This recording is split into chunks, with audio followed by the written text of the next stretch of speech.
in this case. After 8 years of continued and diligent investigative efforts by the Burlington County Prosecutor's Office, the Maple Shade Police Department, the FBI, and the New Jersey State Police, I am proud and happy today to announce that we have identified and charged our suspect, Nazir Hamid. At the time of this double homicide, he was an Indian national working in the United States on a work visa. He was employed by Cognizant Technology Solutions out of Teaneck, New Jersey. In September of 2017, Nazir Hamid fled the United States and returned to India, where he remains today.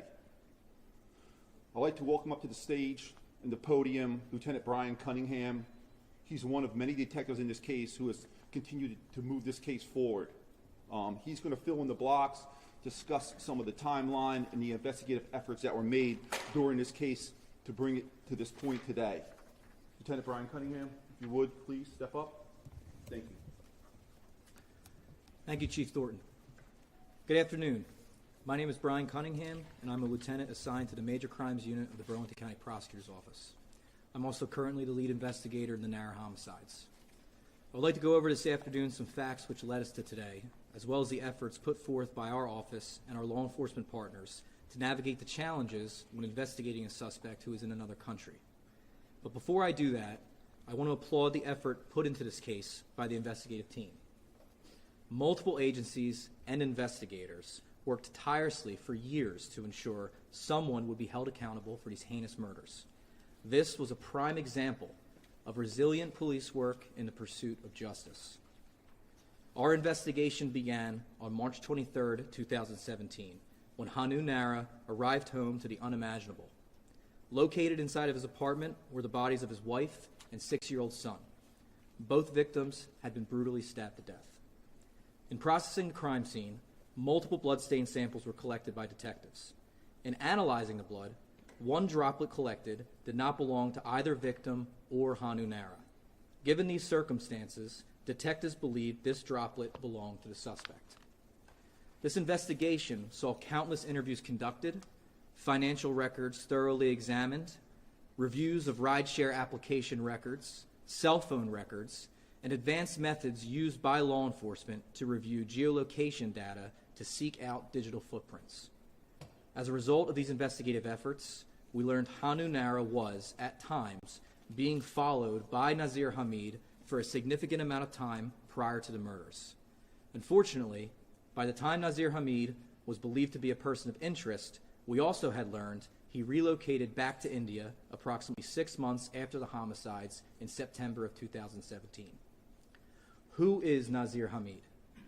He is an Indian national who worked at the same company as Hanu Nara, Cognizant Technology Solutions. He was 29 years old when he committed the homicides. Nazir Hamid lived within walking distance of the Nara family and did not drive while in the United States.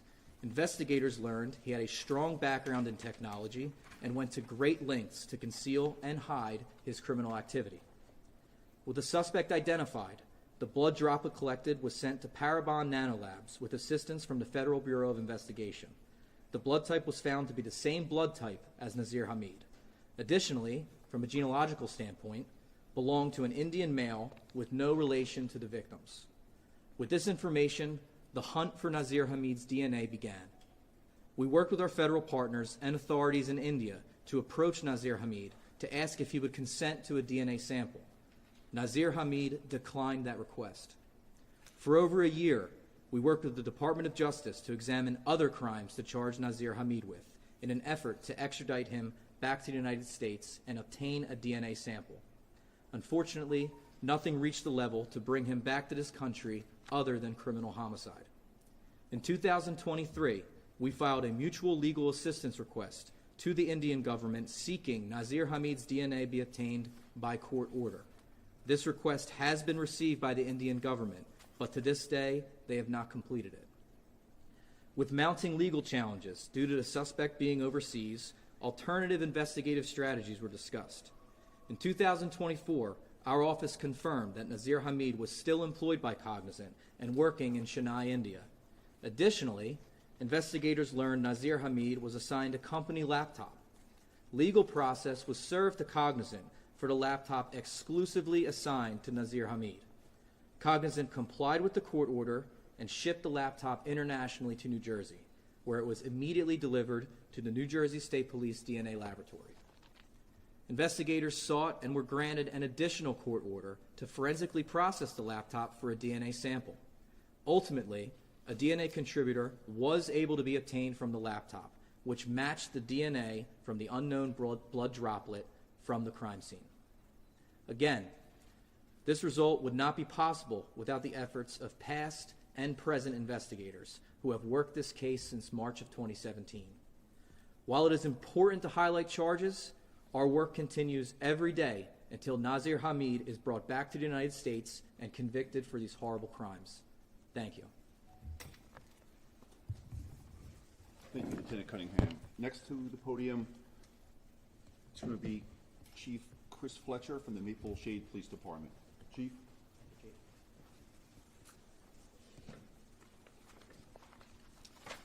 As Chief Thornton said, my name is Christopher Fletcher. I'm the Chief of the Maple Shade Police Department. These senseless murders took place in our town, and they shook our community to the core.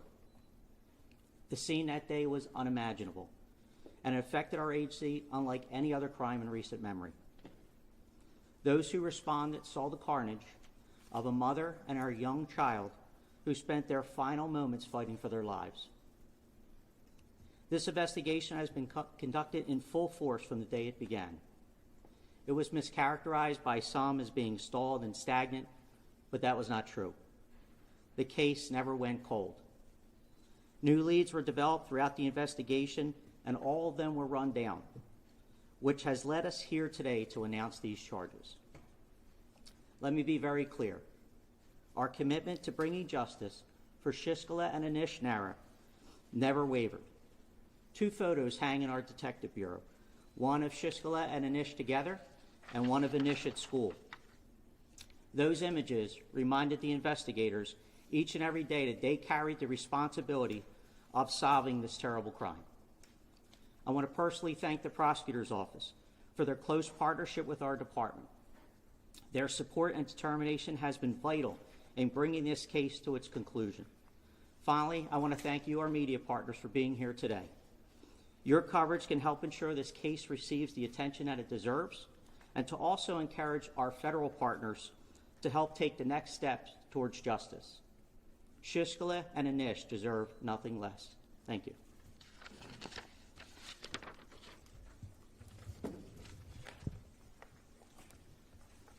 Chief Fletcher, thank you. Next to the podium will be Prosecutor Lucia Bradshaw.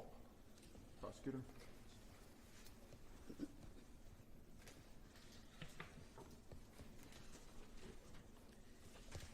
Thank you, Chief, and thank you for everyone coming today. First and foremost, there were many agencies who have worked very diligently on this investigation since its inception in 2017. I'd like to give my sincere thanks and gratitude to agencies and individuals who put in their hard work and dedication over the years, starting with Maple Shade Police Department, obviously, our Chief, Christopher Fletcher, who you just heard from, Detective Sergeant Scott Wallace, who is also behind me, who was among the first, one of the first to respond on that fateful day. I'd like to thank former and current Burlington County Prosecutor's Office investigative staff, some of whom are here with us today. Thank you very much for coming. Particularly, I'd like to thank Lieutenant Brian Cunningham, who you've heard from today as well. Lieutenant Cunningham was under the supervision of my chief, Chief Patrick J. Thornton, and Brian's relentless work on this case played a pivotal role in acquiring the DNA that brought us here today to where we are. So many thanks to Lieutenant Brian Cunningham. I'd also like to thank Assistant Prosecutor Robert Van Gilst, who is not on the podium here with us, but he spent countless hours, early mornings, late nights, giving legal advice to our investigative team, and Assistant Prosecutor Bob Van Gilst will be initially assigned to prosecute this case moving forward. He is the supervisor of our major crimes unit. I'd be remiss if I didn't also thank our federal partners who spent many countless hours in our conference room at the Burlington County Prosecutor's Office, as well as on Teams meetings, and I have to thank them for their support and cooperation as we encountered many obstacles in this course of this investigation up until this day. Obviously, we are in this beautiful facility today, so I would like to give very special thanks to our partners at ICC, the Indian Cultural Center, who we have partnered with and participated in events with them. They are our community partners, and we want to thank them as well for also lending this beautiful facility to us today for this press conference. So thank you to the Board of Trustees at ICC and to Jay Parikh, who is here with us today, and for, again, allowing us to be here today. Aside from the thank yous and acknowledgments, my role here today as prosecutor is twofold. First, to send a very clear message, and second, to send out a call for action, a request, a call to action. This office will not rest until justice is served for the victims, the family, and for this community. A brutal murder was committed on Burlington County soil in 2017, and the suspect wanted for this heinous crime has managed to evade justice for years.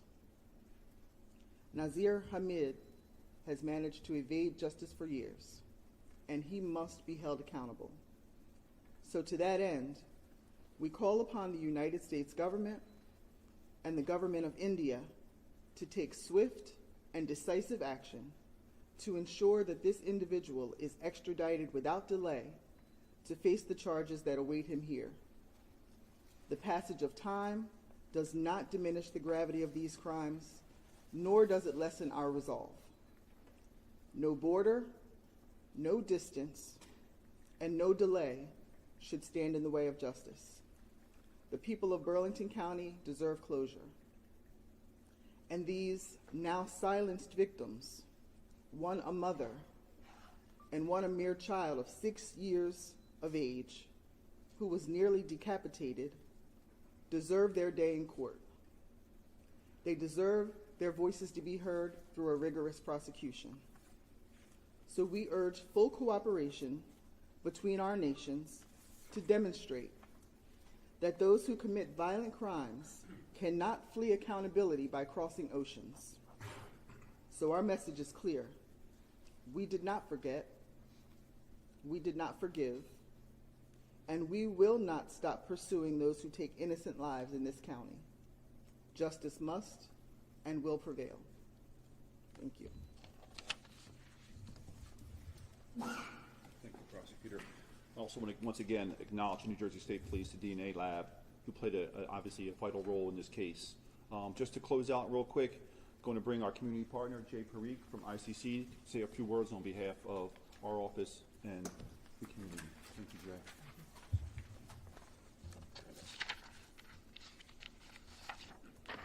Thank you, Chief Thornton.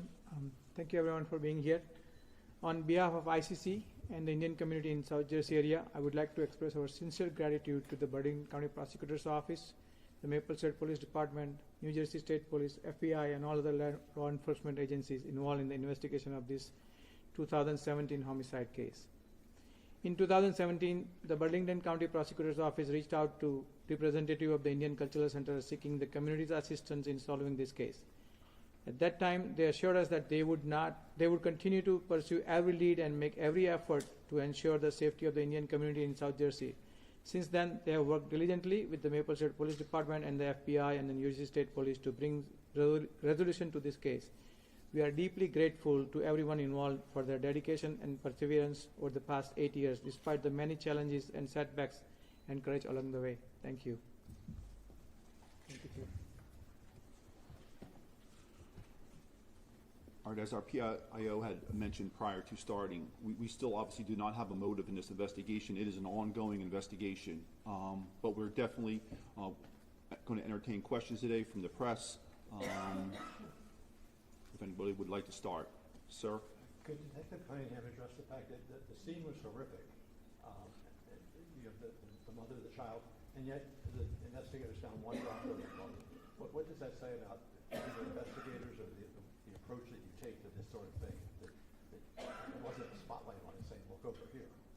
What I mean by one droplet discovered that was significant to investigators is that, yes, the scene was extremely bloody.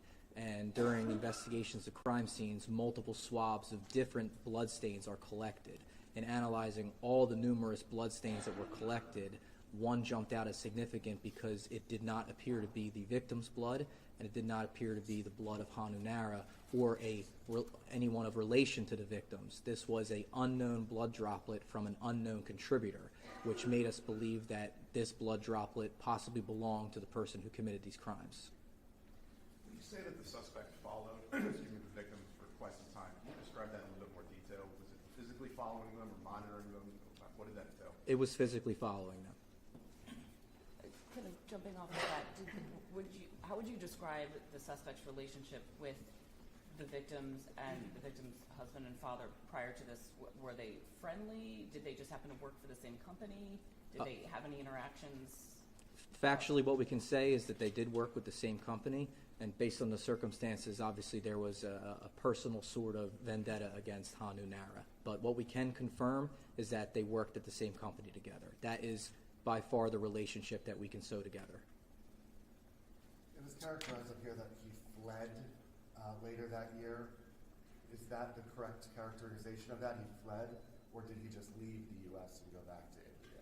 We're confident that he left the United States in order to avoid being found out in this investigation. Looking at the timeline here, and obviously this is not a comprehensive timeline, I realize this, but can you address there are some large gaps in here, specifically the October 2020 when Hamid refused to provide a DNA sample, and then in 2023, in March, it's when it was specifically requested via court order. Can you explain, it was 2.5 years between those two events. Can you talk about why the large time gaps in between the significant events in this case? Sure. One of the things that we work with the Department of Justice, as mentioned earlier, is examining were there any other crimes that could be charged to Nazir Hamid based on the circumstances that we had that would bring him back to the United States. Once he was in the United States, we would then have valid legal process to serve to obtain a sample of his DNA. Unfortunately, through years of working with the Department of Justice and trying to find anything that would bring him back to the United States, the only crime that would bring him back to U.S. soil and be extradited on was criminal homicide. So there was a period of time that we tried to extradite him through other means that unfortunately were unable to be happened, which is why finding the DNA, which brought us over to hump the charge for homicide, was so important. But that is what the gap in investigative work. It was working with our partners at the DOJ to examine, is there anything else legally that we can compel him back to the United States on? There was talk earlier about urging the two governments to work together. It sounds as if you know where this person's located, generally speaking. What is preventing his extradition at this point? I would refer comments like that to the Department of Justice, and we can give that contact information at the conclusion of the press conference. But there is a treaty which exists between our two countries about extradition process, but the process itself is cumbersome, and there are challenges with it. But again, I would refer you to the Department of Justice, who'd be willing to walk you through that process. And he was initially a person of interest early on. Did you ever have a chance to question this gentleman and detectives? We did not. Any concern that he might flee in India? That he may wait for you? We're considering all possible options at this point. You mentioned he had a background in technology and he went through great lengths to avoid and evade justice at this point. Can you kind of speak more to that? Are there specific things that he did with his phone, laptop, like what exactly? You mentioned the background, so I'm just curious as to what that meant. Sure, just in general, different ways to conceal his movements in terms of following the victims, as well as his movement that day of the murders to conceal that he was there. When did he come to the United States, and how long was he working at the same company? He had come to the United States a few years prior to the homicides. And what about how long was he working for Cognizant? Several years beforehand. I don't know the exact year off the top of my head, but he had been working for Cognizant for some time prior to the murders. So is there any timeline when he'll be brought to U.S.? I can't give a timeline right now. But he will be brought to U.S.? We're working with our partners with the Department of Justice, and we're confident we'll be able to get him back to the United States. Is he still working in Cognizant? He has been terminated. Any resistance from Indian government authorities? I'm sorry? Any resistance from Indian government authorities? No, in fact, That being cooperative? in fact, given the legal challenges in terms of what we are legally allowed to compel someone to do overseas, we cannot compel someone through permission of the Indian government. We did send that mutual legal assistance request several years ago, which we are continuously following up on. But the Indian government did work with our law enforcement partners and their law enforcement partners in India to approach him to see if he would consent to a DNA sample. I do also think it's worth mentioning that several dozen individuals, either via consent or a court order, did have their DNA tested against this unknown blood droplet, and he is someone who declined to provide a DNA sample. Has his DNA shown up in any other investigations that you've had here in the area? No. Where is he located in India right now? He was employed in Chennai, India, at a Cognizant facility. Okay. But he has been terminated. Did he move out of Chennai or is he still in Chennai? We are aware of some of the his personal information, but we wouldn't want to comment that in a public forum at this time. So what was his previous record? Did he have any criminal record in the past, or this was the only crime he did? Not to our knowledge. This was the only one.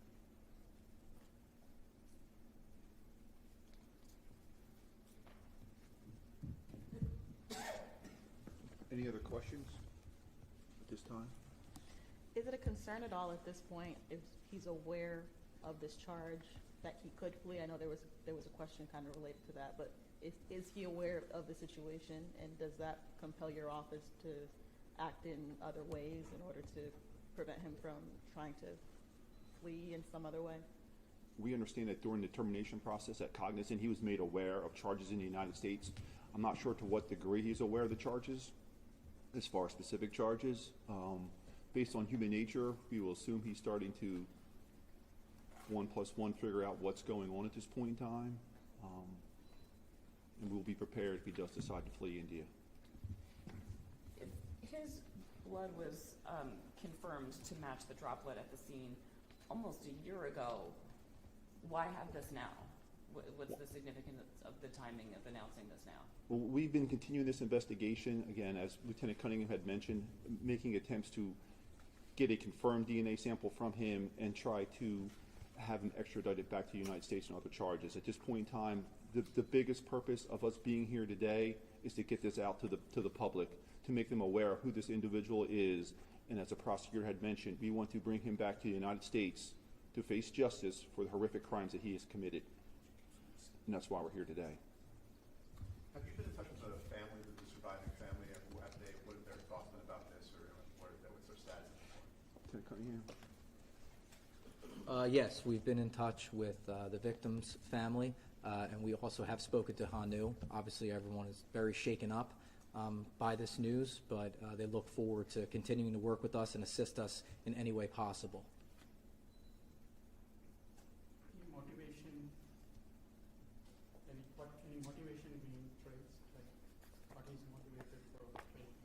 There are a number of investigative theories, but nothing more than something I'd be speculating to up today. What we can do is provide the facts, and the facts is that he was following Hanu Nara for some sort of time and committed these homicides. But in terms of investigative theories on motivation, we're still working every day to solidify any theories we may have. And did Hanu share any kind of suspicion, like any kind of reasoning that you can think of? I don't want to get into the specifics of Hanu's statement, but he was cooperative with law enforcement. One more thing I want to put out there, when we talk about motive and establishing motive. In New Jersey courts, we do not need to have a motive in order to get a guilty conviction on this type of case. So even though, as Lieutenant Cunningham has mentioned, there's multiple theories going on here trying to establish why he did what he did, we truly do not need that motive in order to get this conviction when he returns to the United States. Have you ever met the mother and the son? Or was he just following the As of right now, we have no facts to support that he had met with them personally at any point. Was he was the husband a boss or a supervisor? What type of role was he in compared to? Just coworkers. You were just coworkers. Correct. Was there any sign of anyone breaking in? Did they allow them inside? Or we didn't really get into that. It's unknown at that time. Okay. Unknown at this time, excuse me. Detective, along with Cognizant, it was a different time then. People didn't necessarily work from home, but were they working in the same building, or were they consulting, or? They were working in the same building. Is that office in Maple Shade? Is that why they were living in that apartment complex? No, it's not. It's in Philadelphia. So it's unclear how he got into the apartment at this point. It's unclear, correct. They worked together in Philadelphia. He didn't drive. Did the husband ever drive him to work back and forth? Did they have that kind of relationship? Nothing that we'd be willing to comment on this time on. Still looking into some of those facts.